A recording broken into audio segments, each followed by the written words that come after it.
नमस्कार, स्वागत है आपका अष्टांग हृदयम की इस ज्ञानवर्धक श्रृंखला में। अब तक हमने इस ग्रंथ के 100 श्लोकों को जाना और आज हम आगे बढ़ते हैं अध्याय 1 के अगले चरण की ओर, यानी श्लोक 101 से 120 तक। इन श्लोकों में विस्तार से बताया गया है कि किन आहारों, व्यवहारों और सोच से स्वास्थ्य की रक्षा होती है और कौन से कर्म शरीर और मन को हानि पहुंचाते हैं। ये ज्ञान हजारों वर्ष पुराना होते हुए भी आज भी उतना ही सटीक और आवश्यक है। आइए सुनते हैं संस्कृत श्लोकों का उच्चारण और फिर उनके सरल हिंदी अर्थ। श्लोक 101 संस्कृत। दोषाश्च दूष्याश्च तथा भिष्क्च भेषज काले च युक्ते विचार्य ततु यथोतेन विधीन तेषां शमो भिष्क कुर्वित निश्चय च। भावार्थ: दोष, दूष्य, वैद्य, भिष्क, औषधि, समय और युक्ति, इन सभी का विचार करके ही वैद्य को उचित विधि से रोग का शमन करना चाहिए।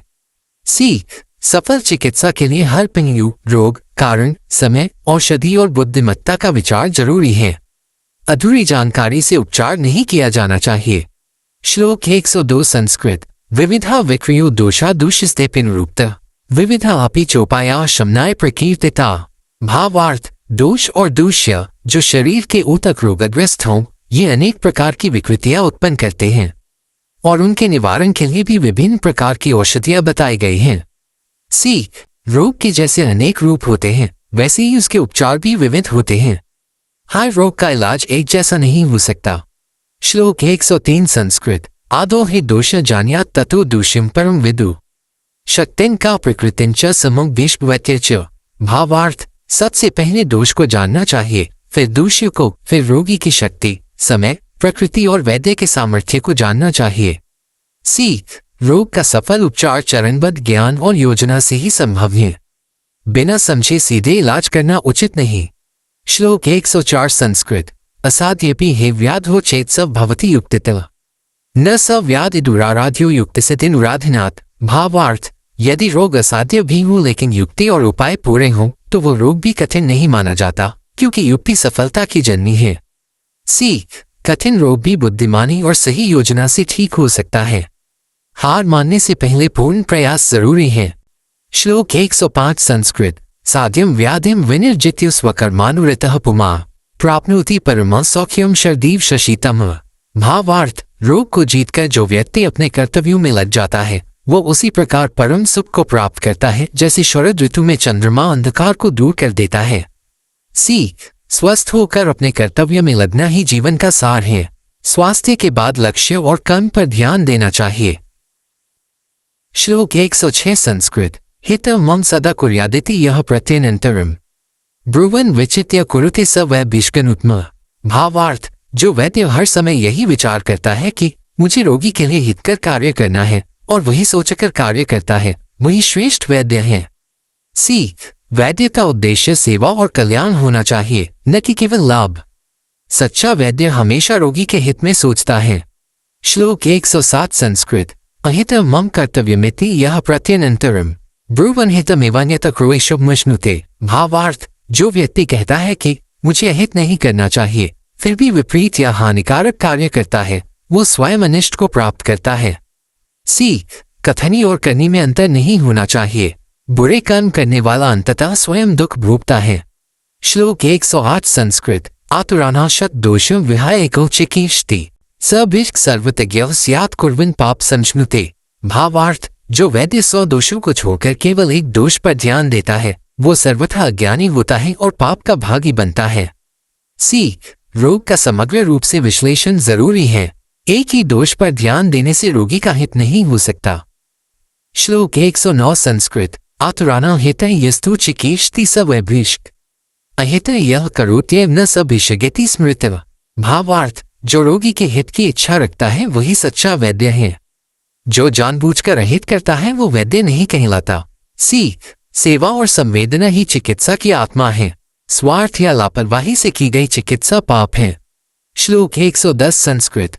युक्तियुक्तम हि शास्त्रम स्यात् कृत्स्नन् भागाश्च कीर्तिता आयुषो काम्याना हे विशेषज्ञं प्रवक्ष्यते।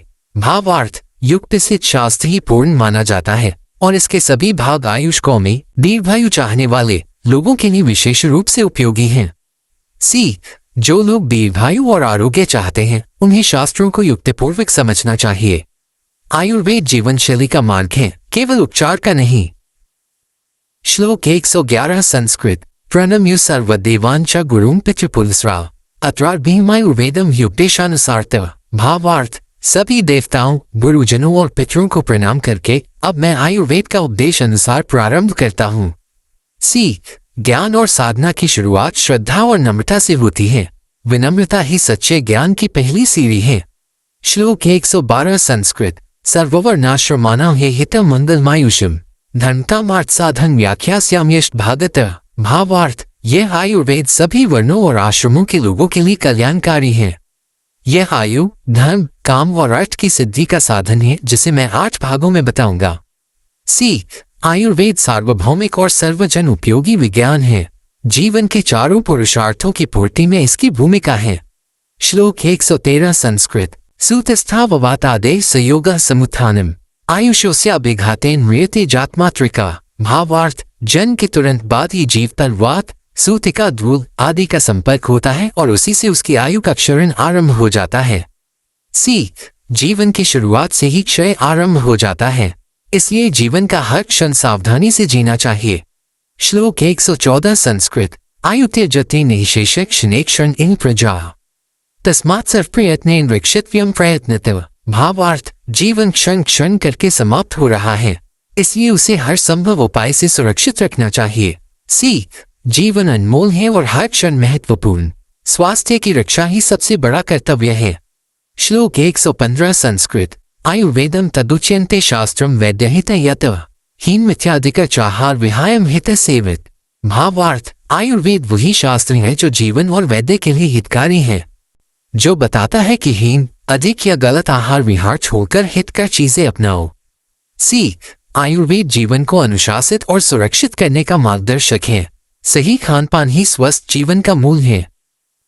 श्लोक 116 संस्कृत। आयु सुख च वित्त च धर्म कामार्थ साधनम् निरामयते अप्राप्ता तन्निरामयता हिता। भावार्थ, दीर्घायु, सुख, धन, धर्म, काम और अर्थ, ये सब तभी संभव है जब शरीर निरोग स्वस्थ हो। स्वास्थ्य ही इन सब का मूल आधार है। सीख। स्वास्थ्य के बिना कोई भी लक्ष्य या सुख प्राप्त नहीं किया जा सकता। निरामय जीवन ही सच्चे अर्थों में समृद्ध जीवन है। श्लोक 117 संस्कृत। सर्ववर्णाश्रमाणां च नित्यं हितमिदं स्मृतम् आयु स्वास्थ्यवर्धन सर्वोपद्रवनाशनम्। भावार्थ, यह आयुर्वेद सभी वर्णों और आश्रमों के लिए सदैव हितकारी है। यह आयु और स्वास्थ्य को बढ़ाने वाला तथा सभी रोगों का नाश करने वाला है।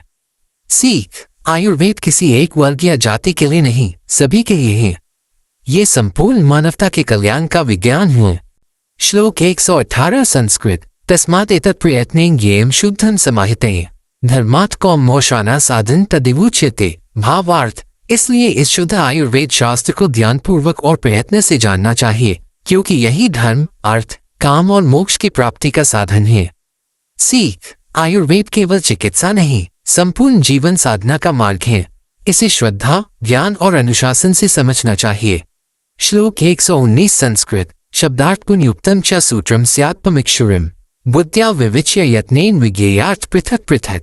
भावार्थ, सूत्र संक्षिप्त होता है, उसमें शब्द, अर्थ और गुण समाहित होते हैं, लेकिन उसका गहराई से विचार करके ही उसके वास्तविक अर्थ को समझा जा सकता है। सीख। संक्षिप्त वाक्य, सूत्र में गहराई छुपी होती है। आयुर्वेद को समझने के लिए ध्यान, अभ्यास और विवेक आवश्यक है। श्लोक 120 संस्कृत। यान संक्षिप्यते शास्त्रम देश कालार्थ सहितम स सुतश्च बिष्टतम्यश्चेष्टः सर्वेषु चाधिका। भावार्थ, जो व्यक्ति देश, काल और उद्देश्य को ध्यान में रखते हुए शास्त्र का संक्षेप में सार बता सके, वही श्रेष्ठ वैद्य और वक्ता होता है, और वो सब में सर्वोत्तम है। सीख। ज्ञान को परिस्थिति अनुसार सरलता से प्रस्तुत करना ही असली विद्वता है। श्रेष्ठ वो है जो कम शब्दों में गूढ़ बात समझा सके। आपने अभी सुने अष्टांग हृदयम आयुष्कामीय अध्याय के श्लोक 101 से 120। इन श्लोकों में जीवन के हर क्षेत्र से जुड़ी स्वास्थ्य संभावनाएं छुपी हैं, जैसे भोजन, सोच, संयम और व्यवहार। अगर आपको यह वीडियो लाभकारी लगा हो तो इसे लाइक करें, शेयर करें और चैनल को सब्सक्राइब करना न भूलें। जल्द ही हम इस अध्याय के अंतिम श्लोक 121 से 134 तक लेकर आएंगे। तब तक के लिए धन्यवाद और जय आयुर्वेद।